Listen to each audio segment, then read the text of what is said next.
I'm Vanessa, a 28-year-old who has been obsessed with vintage cars since she was a young girl. For 5 years in a row, I put in 70-hour work weeks in order to purchase my ideal vehicle, a stunning 1969 Corvette Stingray. Although my family has always been encouraging, they occasionally act inappropriately without realizing it. I never imagined returning from my business trip to find my prized possession gone. When I asked where my car was, my mom actually sneered, saying, "Thanks to your car, our daughter is having the time of her life." I chuckled, and she snapped, "What is so funny?" Before I tell you what happened next, let me know where you are watching from in the comments. Hit that subscribe button if you have ever had family members who think your possessions are theirs to use however they want. Trust me, you will want to see how this all played out. My love affair with classic cars began when I was just 7 years old. Every Saturday morning, my grandfather would pick me up in his rumbling old pickup truck and take me to his garage where he restored vintage automobiles. Those mornings were sacred to me. While other kids were watching cartoons, I was learning how to change oil, replace spark plugs, and identify engine parts. "Nessie," my grandfather would say, using his special nickname for me, "cars are not just machines. They have personalities, souls." I believed him completely, especially when he showed me his prized possession, a 1969 Corvette Stingray in rally red. The curves of that car, the purr of its engine, the way light danced across its polished surface, it was pure magic to me. Someday, I whispered to myself the first time I saw it, I will own one exactly like this. It was a promise I made to myself that day, one that would shape my future in ways I could never have imagined.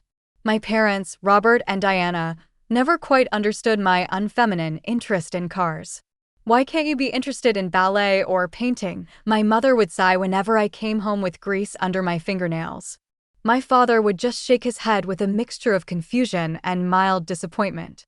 Their reaction to my sister Heather was completely different. For years younger than me, Heather was everything I was not in their eyes: delicate, traditionally feminine, and interested in all the right things. When she wanted dance lessons at age 6, my parents immediately enrolled her in the most expensive studio in town. When I asked for auto shop classes at 12, my mother scoffed and said we couldn't afford extracurriculars that year. This pattern continued throughout our childhood. Heather got designer clothes, I got hand-me-downs. Heather got a sweet 16 party with 50 guests, I got a cake and a card. Heather got a brand new car for graduation, I got college application fee waivers and a lecture about student loans. Don't get me wrong, I loved my sister. This wasn't her fault, but the disparity in how we were treated was impossible to ignore. I moved away for college, determined to create my own path. I worked 3 jobs while maintaining a 4.0 GPA in finance. After graduation, I landed a position at a prestigious investment bank in Chicago. The hours were brutal, but the compensation was worth it. I lived frugally, sharing an apartment with 2 roommates and brown bagging my lunch every day. Every extra dollar went into my savings account, earmarked for one specific purpose: my dream car. While colleagues splurged on designer clothes and exotic vacations, I kept my eyes on the prize.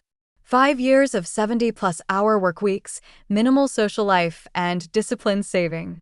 And then, finally, after years of searching online forums and auction sites, I found it, a 1969 Corvette Stingray, rally red, just like my grandfather's. The owner was a collector in Wisconsin who was downsizing his collection. The price? $85,000, every penny I had saved. The day I drove that car home was one of the most emotional of my life.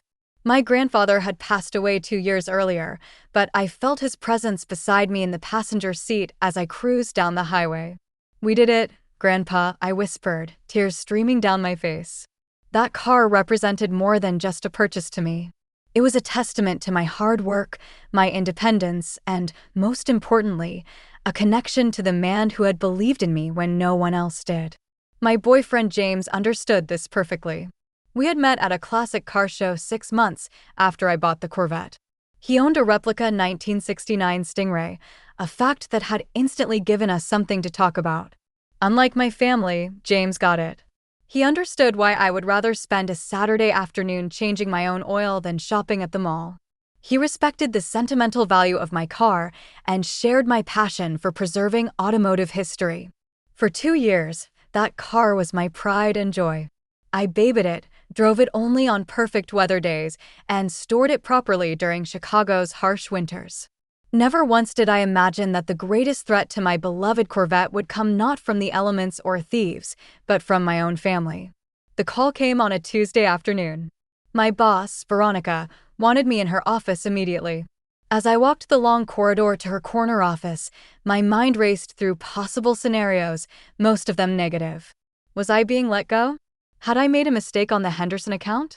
Vanessa, Veronica said as I entered, her expression unreadable. How is your Japanese? I blinked in surprise. Conversational at best. I took 3 years in college. She nodded, seemingly satisfied. Good enough. I need you in Tokyo. Patterson Financial is looking to expand their Asian portfolio, and they specifically requested someone who understands both American and Japanese business culture. This was huge.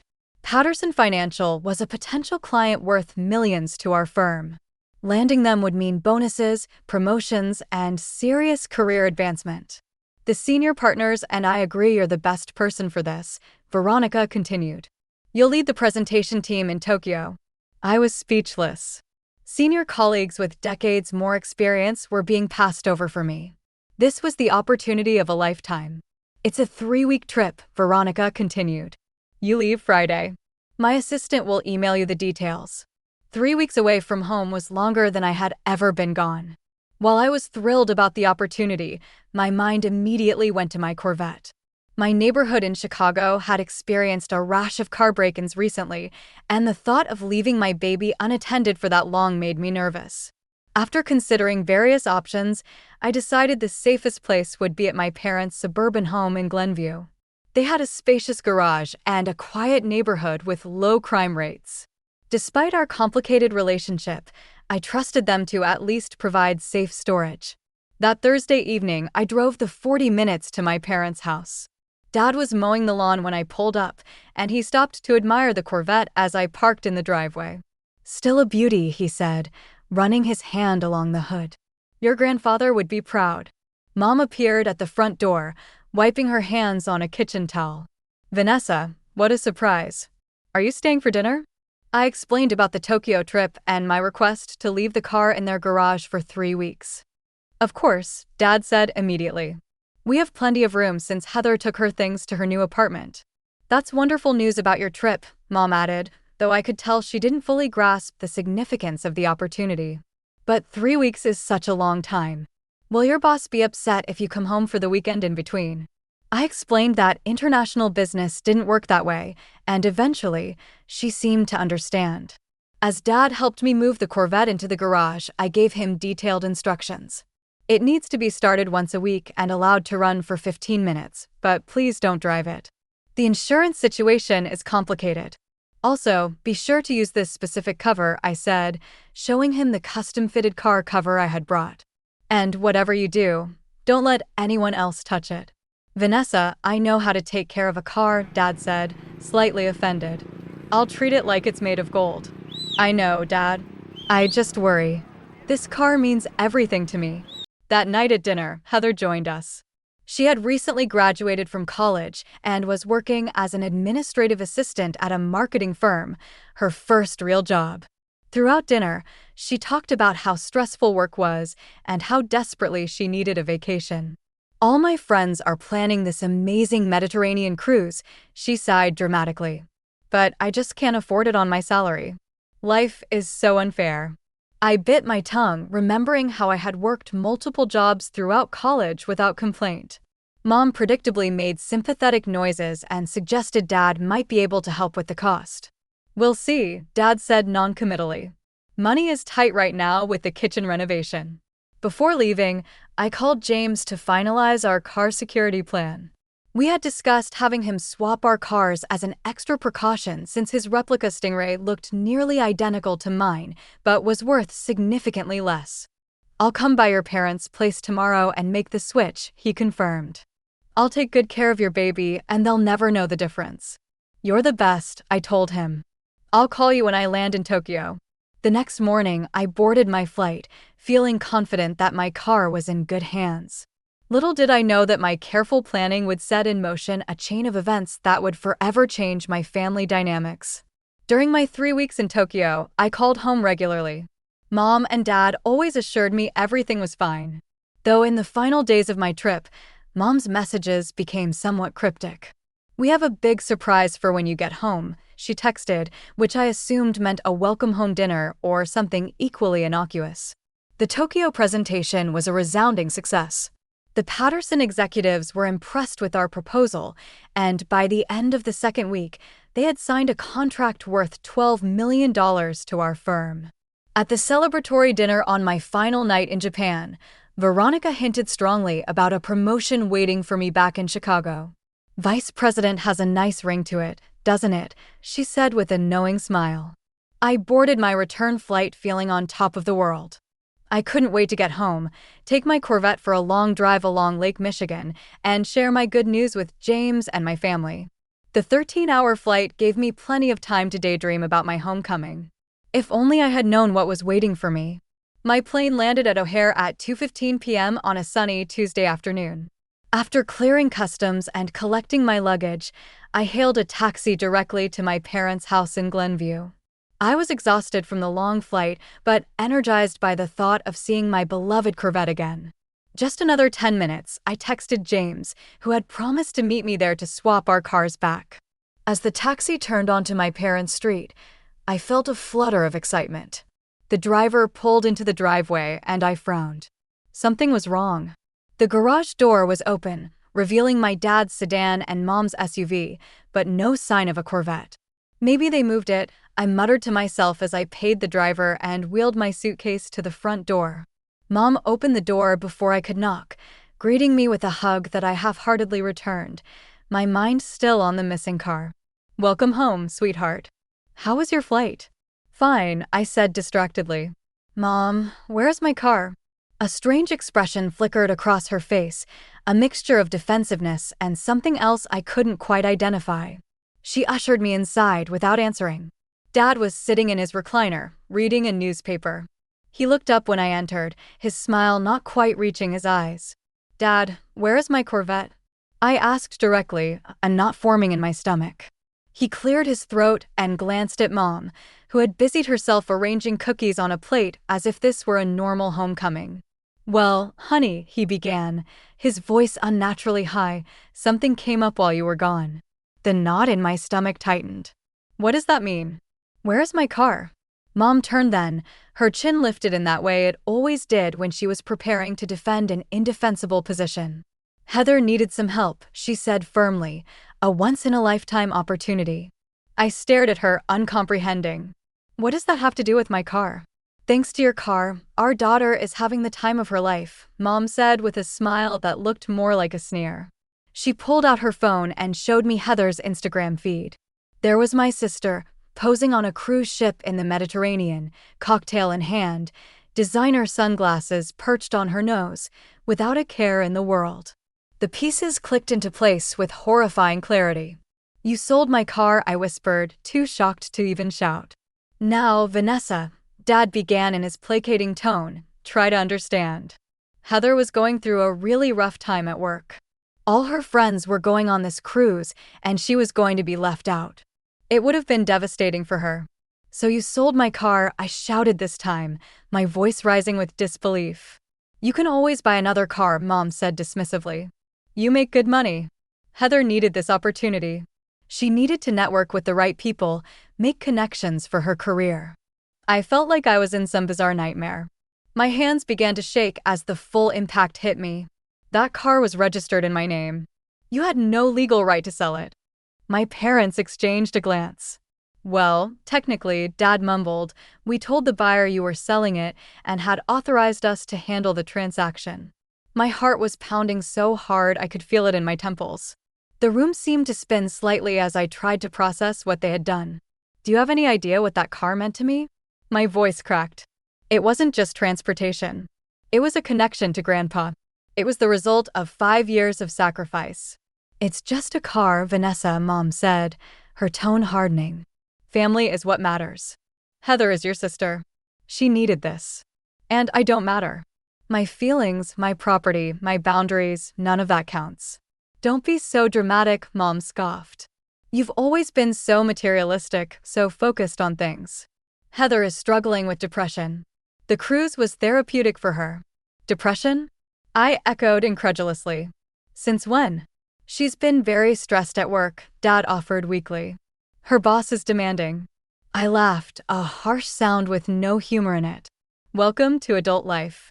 I worked 70-hour weeks for 5 years to afford that car.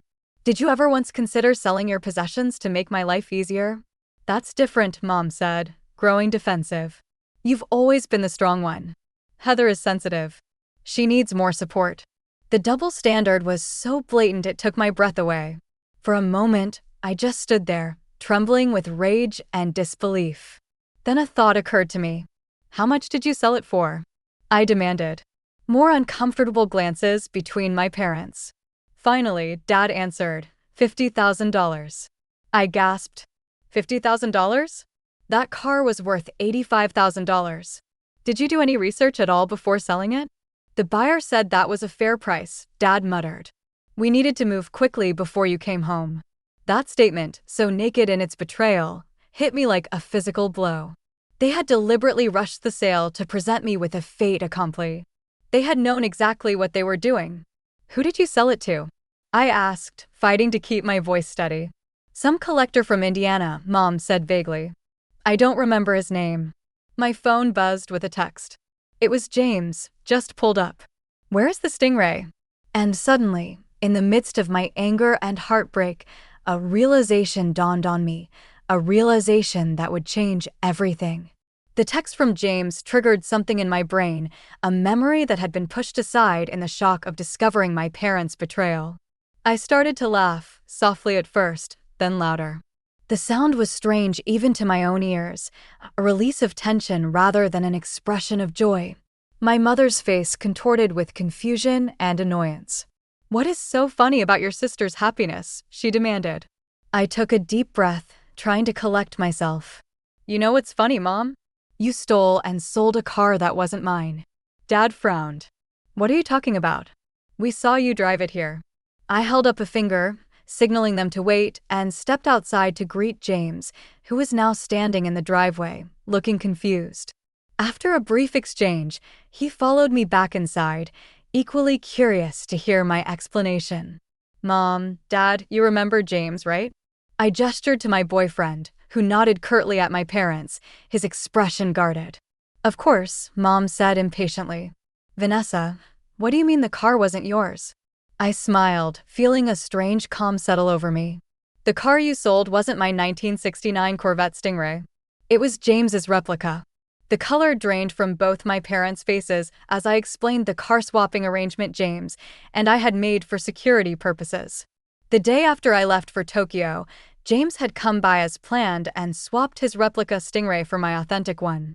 To the untrained eye, they looked identical, but James's car was worth about $30,000, not $85,000.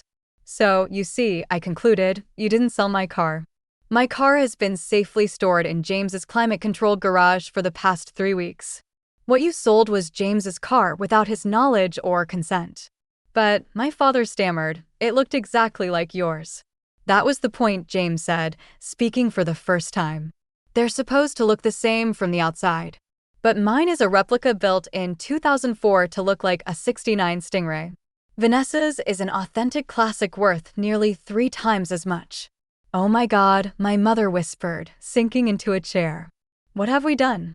You've committed fraud, I said flatly. You sold property that didn't belong to you or to me.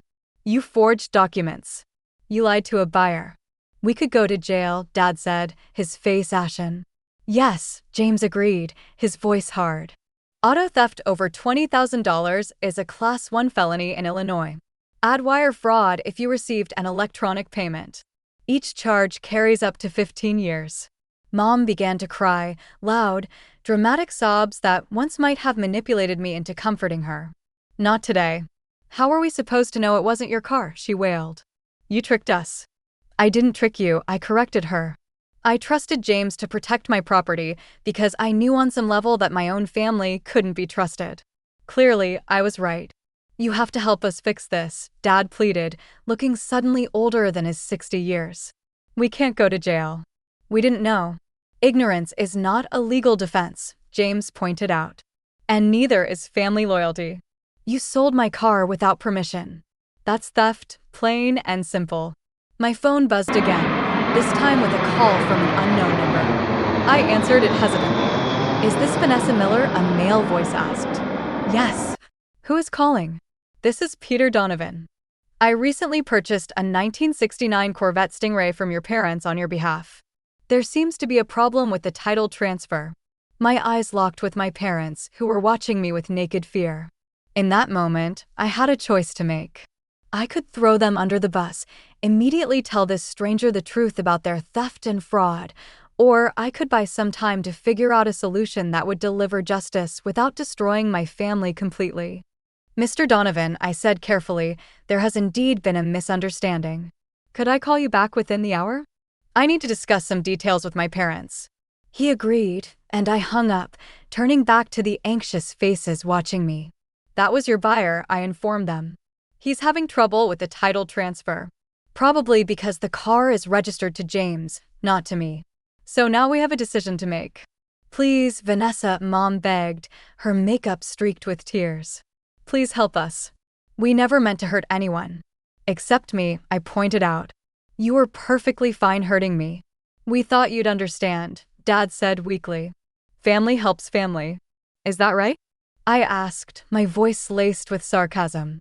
Then I guess it's time for you to help James since you're the ones who stole from him. My parents looked at James with new fear in their eyes, suddenly realizing that their fate rested not just in my hands, but in his as well. What do you want us to do? Dad asked him directly. James crossed his arms, his expression severe. First, I want to know exactly who has my car and how much they paid. Then we can start figuring out how to make this right. As my parents fumbled to find the buyer's information, I stepped outside with James to have a private conversation. Standing in the driveway where my Corvette should have been, we spoke in hushed tones about our options. I can't believe they did this, he said, shaking his head. Your own parents. Believe it, I said grimly. They've always favored Heather. I just never thought they'd go this far.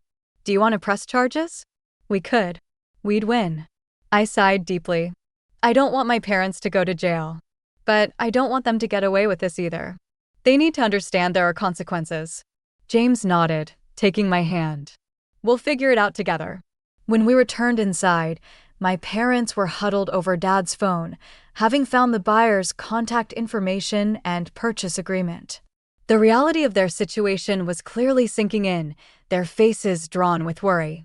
We found everything, Dad said, holding out a folder with trembling hands. All the paperwork from the sale. I took the folder without comment and began reviewing the documents with James. The situation was even worse than I had thought. Not only had they forged my signature on multiple documents, but they had also created a fake bill of sale with an incorrect VIN number. This is a complete mess, James muttered. They created fraudulent documents that don't even match the car's actual identification. My mother began sobbing again. We don't know anything about cars or VIN numbers. We just wanted to help Heather. Well, congratulations, I said coldly. You've managed to commit multiple felonies, sell a car you didn't own, and potentially ruin your relationship with your daughter, all to send Heather on a cruise she didn't earn and couldn't afford. What are you going to do? Dad asked, his voice barely above a whisper. I looked at James, then back at my parents. We're going to call Mr. Donovan back. And you're going to tell him exactly what you did. After leaving my parents' house, I drove straight to James's apartment in my actual Corvette Stingray, which had been safely stored in his garage, just as planned. The familiar purr of the engine provided little comfort as my mind raced with the implications of what had just happened.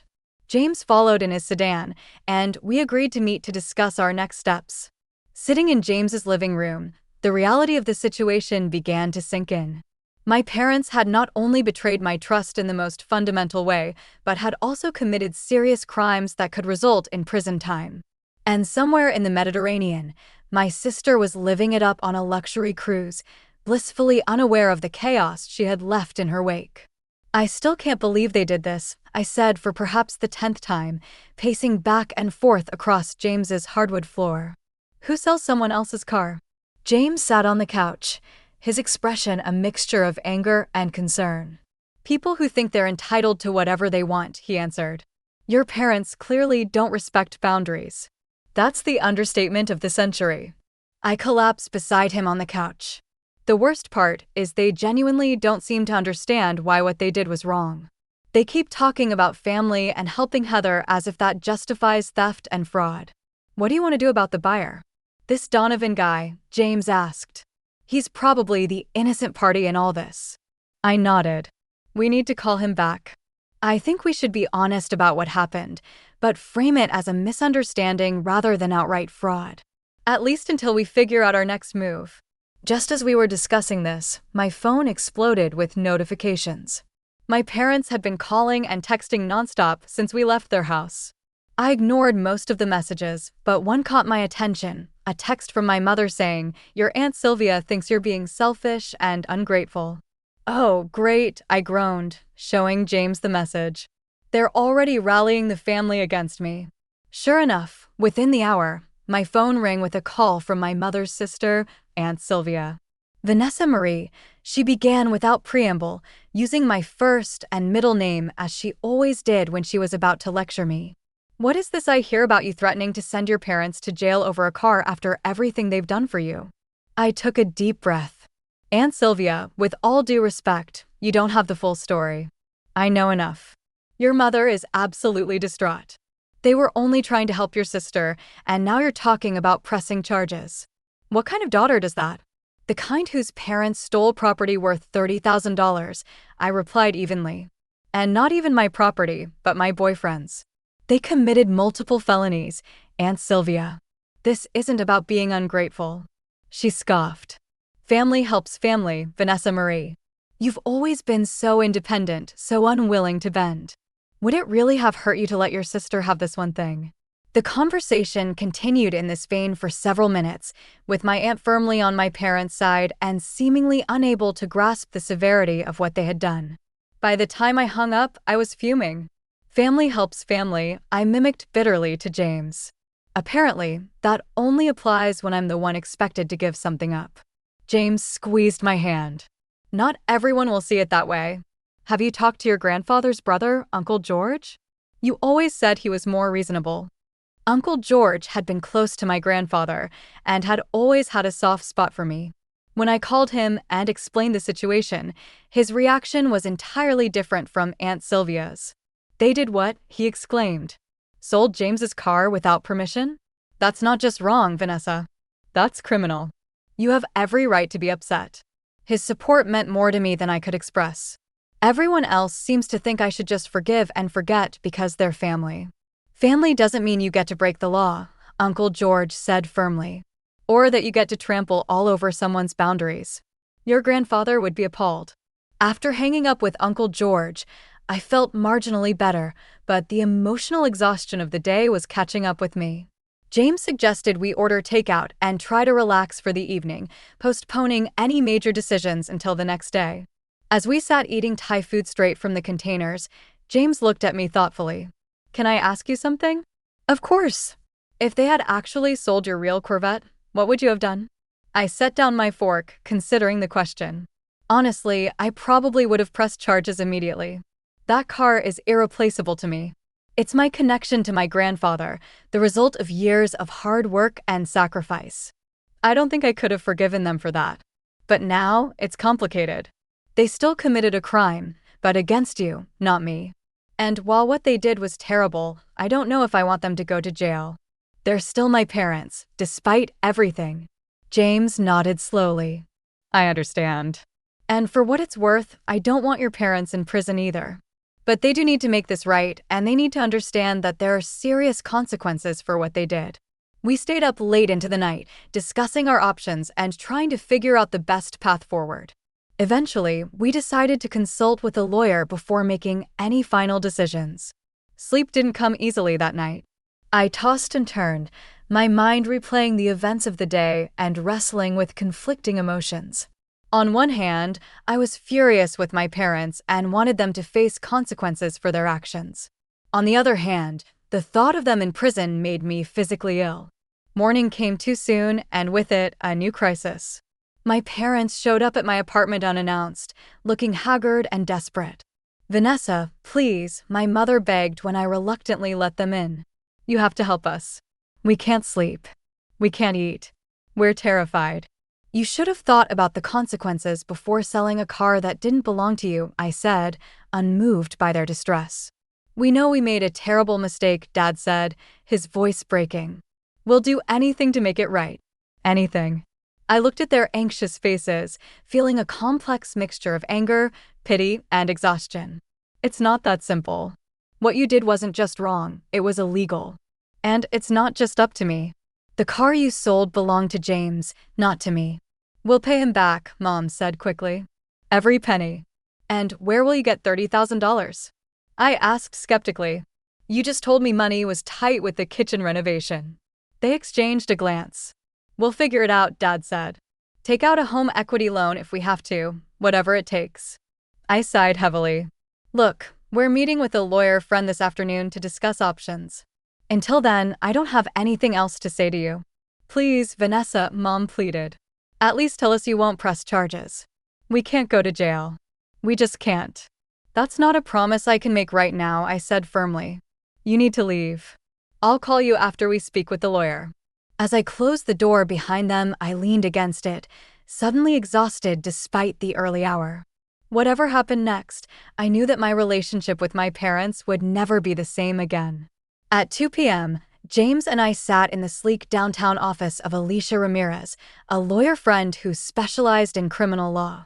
I had met Alicia during a corporate charity event 2 years earlier, and we had kept in touch.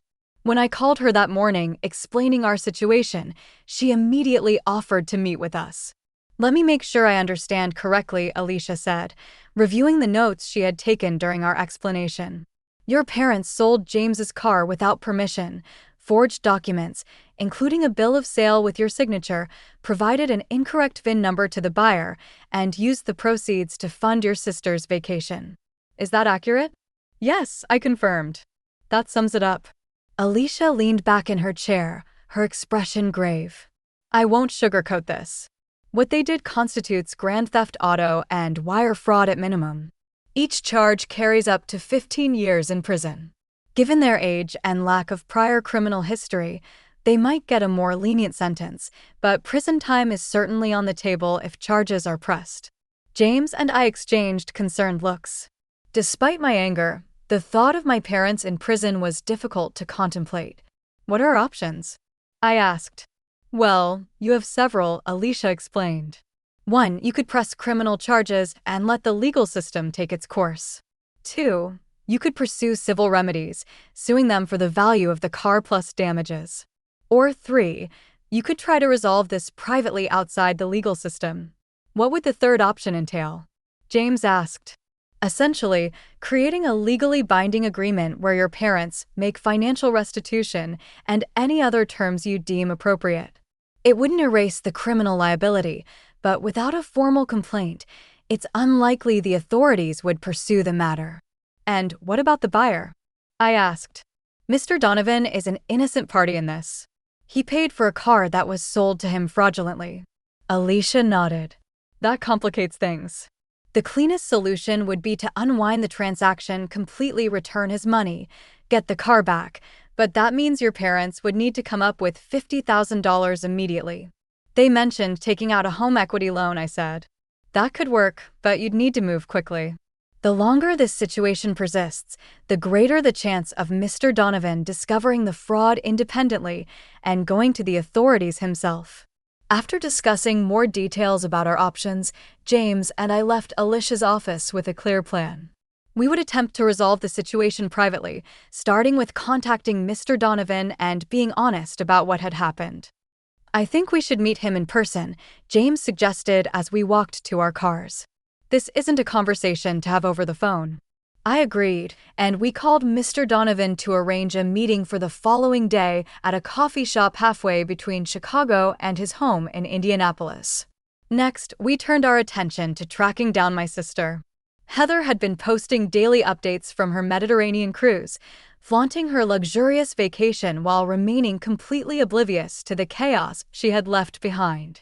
After multiple attempts, I finally reached her via the cruise ship's satellite phone. "Vanessa," she answered, the sounds of music and laughter in the background. "Why are you calling? Is something wrong?" "Yes, Heather." "Something is very wrong," I replied, struggling to keep my voice steady. "Mom and Dad sold a car to pay for your cruise. A car that didn't belong to them." There was a pause. Then Heather laughed. "Oh, is that all? I thought someone was sick or something." "Look, I know you're probably upset they sold your precious car, but you can always buy another one. It's not like you can't afford it." Her dismissive attitude made my blood boil. "It wasn't my car they sold, Heather. It was James's car. What they did was illegal. They could go to jail." That finally got her attention. "Jail? Don't be ridiculous. They were just trying to help me." "By committing fraud? By stealing? Those are crimes, Heather, serious ones." "So, what are you saying?" Her voice had lost its carefree tone, replaced by growing concern. "I'm saying you need to come home now. Your Mediterranean adventure is over. But the cruise doesn't end for another week. Then get off at the next port and fly home," I said firmly. "This isn't optional, Heather. You need to be part of fixing the mess you helped create." "I didn't create any mess. I didn't ask them to sell a car." "Didn't you?" "Because Mom says you were talking about how desperately you needed this cruise, how depressed you were about missing it." There was a telling silence on the other end of the line. "That's what I thought," I said. "Get home, Heather. I'll text you the details of what's happening, and you'd better be prepared to contribute to the repayment plan." The next day, James and I met with Peter Donovan, a middle-aged classic car enthusiast who had purchased James's replica Corvette. He was understandably upset when we explained the situation. "So, let me get this straight," he said, his face reddening. "I bought a stolen car with forged documents. Technically, yes, I admit it, though my parents would argue they thought they had permission to sell it." "That's not how permission works," Mr. Donovan said angrily. "I spent $50,000 on that car. I've already registered it in my name, added it to my insurance. This is a mess." "We understand," James said calmly. "And we want to make it right. We're prepared to offer you a full refund of the $50,000 plus an additional $5,000 for the inconvenience and any expenses you've incurred." Mr. Donovan seemed slightly mollified by this offer. "And what about the car?" "We'd need it returned, of course," I explained. "It legally belongs to James." After some negotiation, Mr. Donovan agreed to our terms with the condition that the money be wired to his account before he released the car. Now, we just needed my parents to come up with $55,000. When we presented this solution to my parents, they were simultaneously relieved and horrified. $55,000? My mother repeated, aghast. "Where are we supposed to get that kind of money?" "You mentioned a home equity loan," I reminded them. "Or you could sell some of your investments." "This isn't my problem to solve, Mom. You created this situation." "But we don't have that much equity in the house," Dad protested. "The market has been down, and with the kitchen renovation costs." "Then I suggest you start looking at other options," James said firmly. "Because right now, this is the only thing standing between you and potential criminal charges." "We could maybe come up with $40,000, Dad offered after a hushed conversation with Mom, "but not $55,000. James shook his head. "Not good enough. The full amount needs to be repaid, plus compensation for my time and stress. If you can't come up with it, perhaps Heather should contribute since she benefited from the theft." "Heather?" Mom looked shocked at the suggestion. "But she's just starting her career. She barely makes enough to cover her rent." "Then she shouldn't be taking Mediterranean cruises, should she?" I pointed out. "Actions have consequences, Mom. For everyone, not just for me." It took 2 more days of tense negotiations, but eventually, a plan was formed. My parents would take out a home equity loan for $40,000. Heather, who had reluctantly returned from her cruise early, would contribute $10,000 from her savings, which I suspected had been largely funded by my parents over the years. They would sell my mother's expensive jewelry collection to cover the remaining $5,000. James insisted on one additional condition, a formal written apology, acknowledging what they had done and promising never to touch or make decisions about our property again. This would be signed and notarized, providing an additional layer of protection should anything similar happen in the future. My parents balked at this last requirement. An apology is one thing, Mom said, but a notarized document seems extreme. Not as extreme as prison, James countered. This is non-negotiable. With no other options, they eventually agreed to all our terms. Alicia drew up the necessary paperwork, including a settlement agreement that specified the financial restitution and a timeline for payment. The most difficult part of the process was the family meeting we held at my apartment. Heather, now forced to face the consequences of her actions, alternated between defensive anger and tearful self-pity. "Why am I being punished?" she demanded. "I didn't sell the car." "No, you just manipulated Mom and Dad into funding a luxury vacation you couldn't afford," I replied. "You're 24 years old, Heather. An adult. It's time you started acting like one. That's not fair. You've always been jealous of me because Mom and Dad love me more." The room fell silent at her outburst. Even our parents looked shocked. "Is that what you think?" I asked quietly. "That they love you more?" "Well, they've always given me more," she said, her voice smaller now. "They've always protected me, made things easier for me. And look how that's turned out," I said, not unkindly. "You're 24, and you can't support yourself. You manipulate them into bailing you out whenever life gets hard. That's not love, Heather. That's enabling." My mother started to protest, but my father placed a hand on her arm, stopping her. For perhaps the first time, he seemed to be truly listening. "Vanessa is right," he said slowly. "We haven't done you any favors, Heather. We thought we were protecting you, but we've just kept you from learning how to stand on your own." This unexpected support from my father changed the tenor of the conversation. Over the next several hours, we had the most honest discussion our family had ever experienced. There were tears, recriminations, and painful admissions. But by the end, something had shifted. It was as if a long-festering wound had finally been lanced, allowing the beginning of true healing. The following week was a flurry of activity. My parents secured their home equity loan.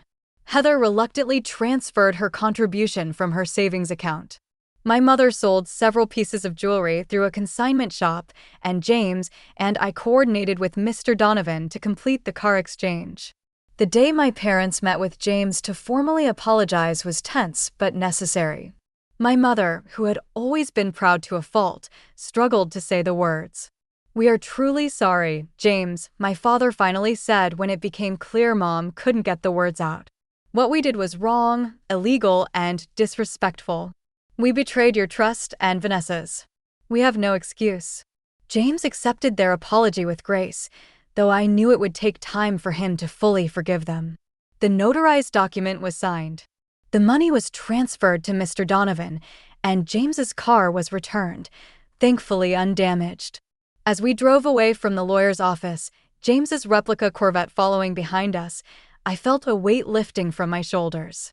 The situation was far from perfectly resolved, and the emotional fallout would continue for some time, but the immediate crisis had been averted.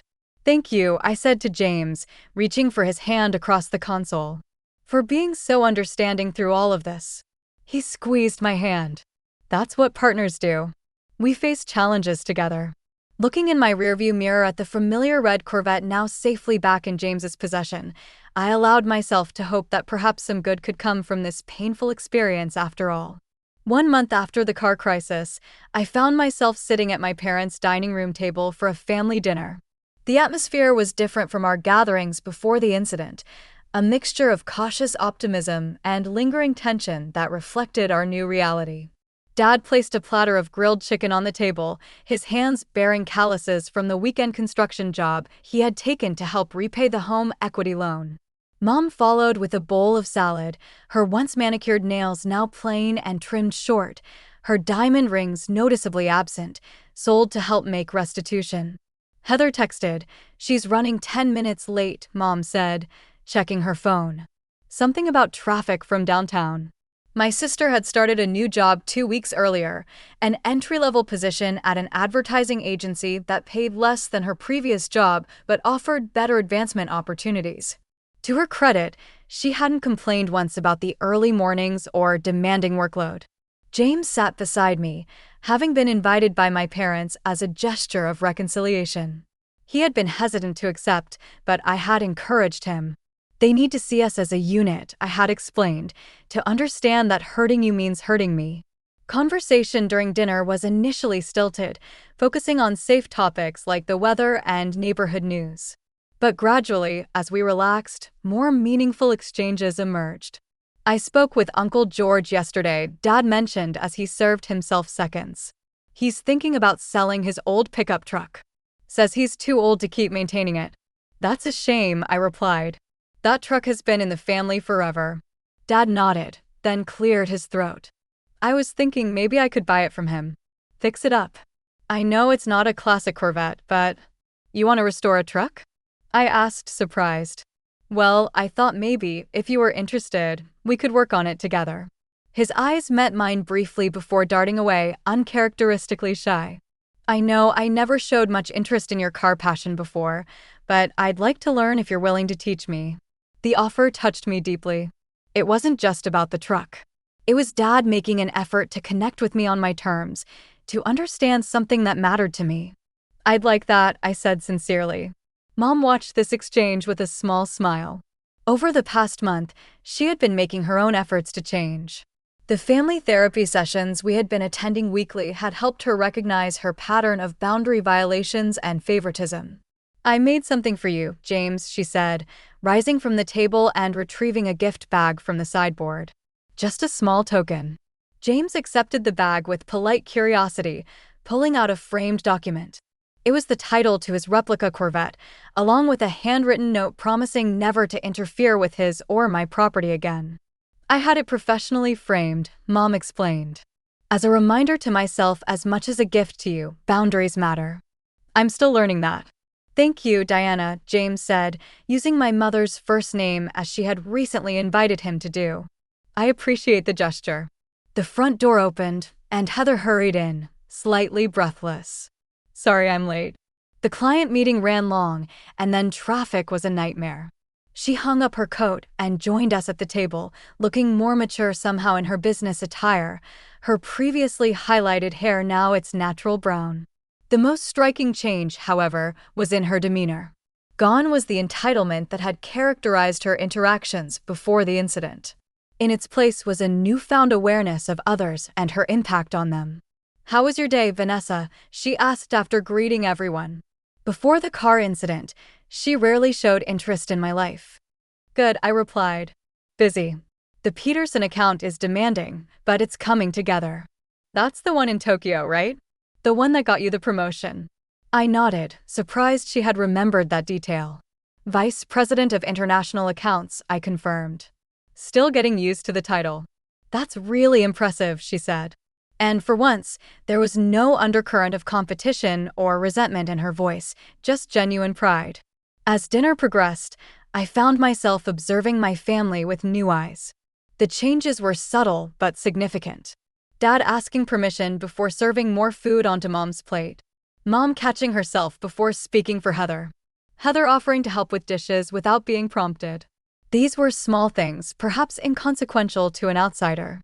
But to me, they represented a fundamental shift in our family dynamics.